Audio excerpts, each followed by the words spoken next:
A big-name quarterback could return to action in NFL Week 7. I'm Joe Dolan, and this is the Fantasy Points Morning Lineup for Saturday, October 21st, 2023. Any stats you hear in this program will be from the Fantasy Points data suite, unless otherwise noted. The data suite is 75% off for the 2023 season. Our content packages at fantasypoints.com are already 50% off because, well, we're halfway through the fantasy football season, and you can get an additional 25% off on top of that using code GURIFIC25. You will want to check it out. Now let's start at quarterback. The Browns' Deshaun Watson confirmed on Wednesday that he has micro tears, which is just a much more serious sounding way of saying he has a strain in his rotator cuff and his throwing shoulder. But he returned to practice on Thursday and is officially listed as questionable to play this weekend against the Colts. Coach Kevin Stefanski told reporters that Watson threw the ball well with more velocity on Friday.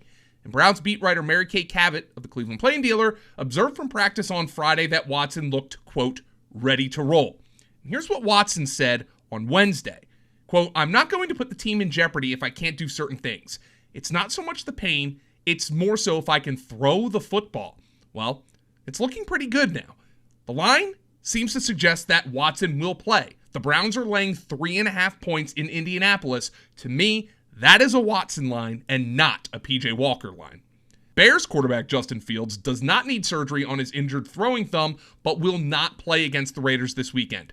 Tyson Bagent, the UDFA rookie out of Shepherd University, the first of two PSAC schools I'm going to be talking about in this program, will start. Now, in the same game, Brian Hoyer will start for the Raiders with Jimmy Garoppolo out with a back injury over rookie Aiden O'Connell. Now, the Las Vegas offensive line has actually been pretty solid this year, and the Bears' pass rush is sufficiently bad enough that the Raiders check in with Fantasy Points Data's number 3 pass grade. That's a trench metric that measures how well the offensive line matches up with the defensive line of the week. That's our number 3 pass grade. Now, I also found it interesting that in O'Connell's lone start this year, week 4 against the Chargers, he faced pressure on just 19.6% of his dropbacks, the lowest number for any Raider quarterback in a full game this year. But the difference is this. With his inexperience, O'Connell was sacked on 77.8% of his dropbacks when pressured in that game, which is the highest number of any quarterback in any start this year. So even if the Bears rarely get to O'Connell, the numbers suggested they would have gotten him down even when they did. And I think that's why Coach Josh McDaniels went to Brian Hoyer in this matchup. More on the Raiders later. The Giants' Daniel Jones is questionable with his neck injury, giving him a chance to be thrown to the Wolves against the Commanders, but quite frankly, I'm not sure I feel particularly good about this offense, even if Daniel Jones plays. I think it looked better with Tyrod Taylor, and I wonder how much of that had to do with the fact that Tyrod really hasn't been susceptible to this awful offensive line, which continues to be awful and continues to rack up injuries. I wouldn't be shocked if the Giants gave Danny Dimes another week to get ready. Now, the Cardinals' Kyler Murray, who I talked about on Thursday's program, he will not play this week, which was the expectation, but he could play next week after having his window to be activated from IR opened. He's returned to practice, and I am picking him up wherever he's available, and I need a quarterback. Let's hit some running back injuries. The Lions' David Montgomery is out with a rib injury this week. Jahmyr Gibbs is off the injury report after missing the last 2 games with a hamstring injury. Here's what Coach Dan Campbell had to say about Gibbs. Quote, I'd like to say we'll be careful with him, but the reality of it is we need him. So we'll go as far as he can take us. Encouraging for fantasy, but also kind of not, because there seems to be a little bit in there of Campbell saying, God, I hope his hamstring doesn't explode, and I really hope so. Here's part of the reason why Gibbs is a must-start for fantasy, because the Lions' designated banger with Montgomery out will probably be, or would probably be, Craig Reynolds, but he's questionable with hamstring and toe injuries. Craig Reynolds, of course, is from Kutztown University, the alma mater of Andre Reed, the second PSAC school I'm talking about here, even though Shepherd University, where Tyson Bagent went, is in West Virginia, and it's in the Pennsylvania Scholastic Athletic Conference. Okay, that's where all the Pennsylvania D2 schools play. But let me tell you something. Kutztown University, I hate to go on a tangent here, but I have never been able to, I've never been able to find this product since. I went to a party at Kutztown University, and let me tell you, they can party at Kutztown University. And at that party, I had beer. And now that's not that uncommon, I'm guessing. But no, what I mean is it was beer. It was a can, a plain can that just said beer on it.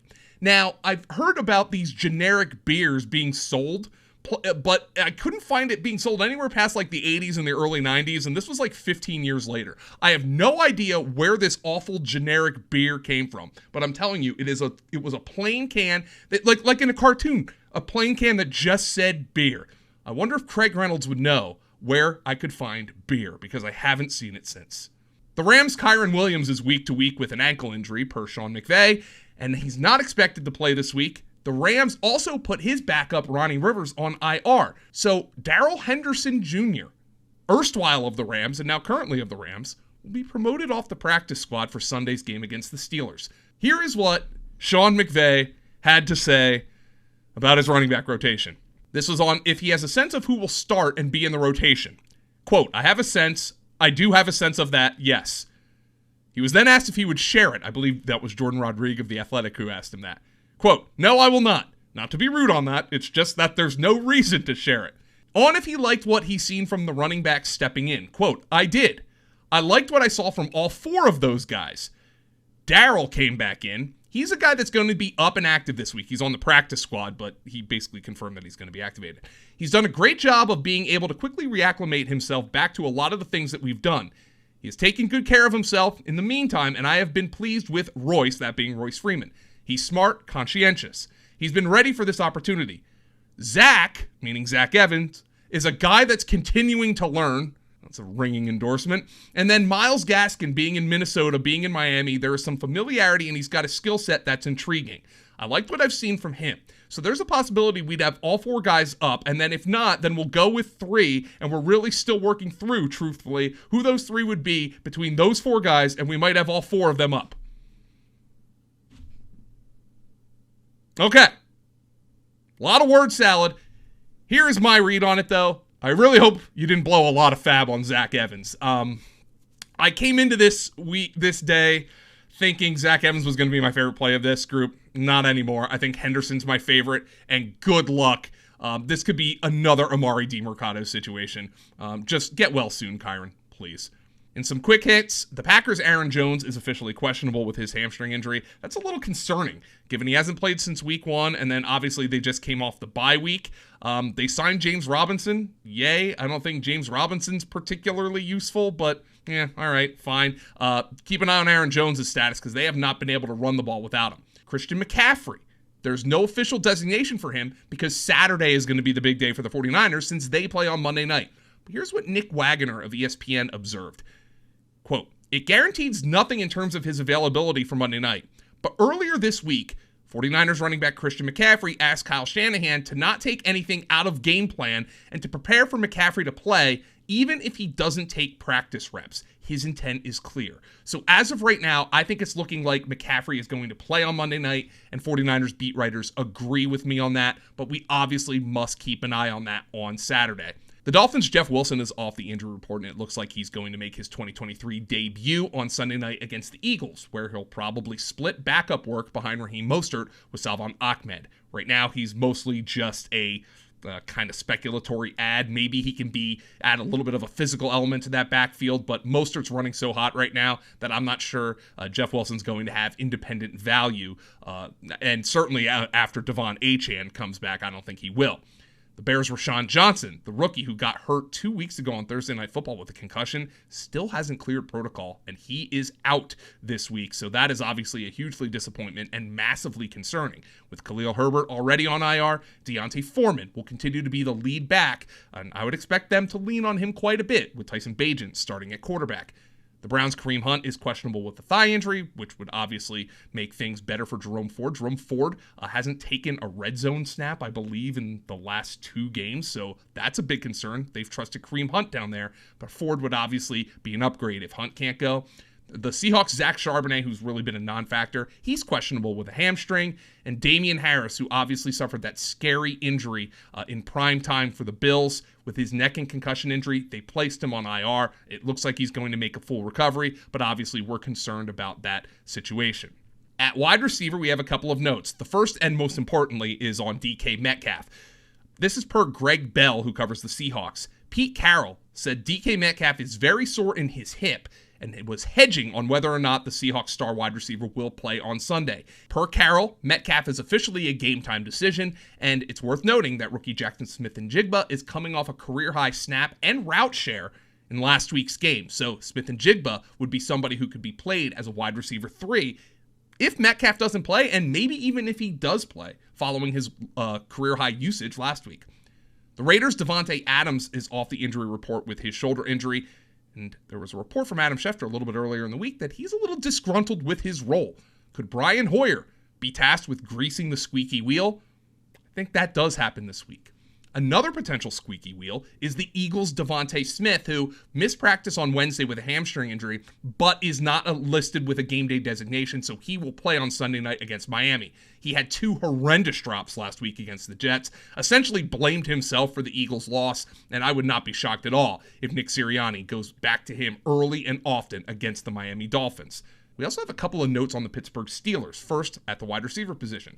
Deontay Johnson is back after his week 1 hamstring injury and IR stint. He is a wide receiver 3 with upside against the Rams. The Steelers desperately needed somebody who could separate on the perimeter. That's not really George Pickens' game, and I think Deontay is that guy. I do like him as a wide receiver 3 and would be willing to start him immediately. One of the reasons I'm willing to start him immediately, and I'm also upgrading George Pickens, is because Pat Freiermuth, their tight end, who missed some time with a hamstring injury prior to the bye, aggravated his hamstring injury on Thursday in practice. According to Tom Pelissero of NFL Network, he is going to miss some time. So it looks like he is potentially a candidate for injured reserve, so keep an eye on Freiermuth, but that's obviously bad if you were counting on him to provide some value for you at that tight end position. Also at tight end, Hunter Henry is questionable with an injury. He is droppable after really not doing anything the last few weeks. Meanwhile, the Broncos' Greg Dulcich, whose entire career has been derailed by hamstring injuries thus far, will not play this week after aggravating a hamstring injury last week. So Greg Dulcich, if you're still holding on to him, he is droppable as well. Thanks for joining me for this edition of the Fantasy Points Morning Lineup. Remember to subscribe to the channel. Hit that like button, comment on the video if you enjoyed it. Which of these guys are you using this week? Who's your favorite Ram in the backfield? I think it's Henderson for me, but good luck. And you can catch me over in our subscriber Discord at fantasypoints.com when you use code GURIFIC25. Good luck in Week 7, everybody.